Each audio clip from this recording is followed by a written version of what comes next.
Are you a designer or someone who loves creating illustrations, but don't know how to get started with Adobe Illustrator? No worries.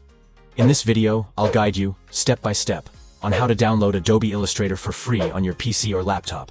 To begin, open your browser and search for Adobe website. Click on the official Adobe link to visit their website.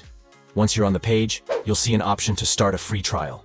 Select it, and you'll be prompted to choose between 3 plans: individual, business, or students and teachers. For most users, the individual plan works best.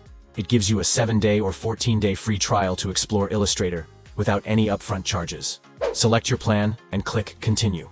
Now, enter your email address, fill out the required details, and provide your payment information. Don't worry, Adobe won't charge you during the trial period. Once everything is set, click Start Free Trial to activate your account. Next, download the Adobe Creative Cloud application. Simply search for Adobe Creative Cloud Download in your browser, click the official link, and follow the instructions to install it. After installing Creative Cloud, sign in with the email address you just used. Go to the Apps section, find Adobe Illustrator, and hit Install. Once the installation is complete, you're ready to create stunning designs. And that's it. If you found this guide helpful, don't forget to like the video, subscribe to the channel, and drop a comment below. Thank you for watching, and I'll see you in the next one. Happy designing!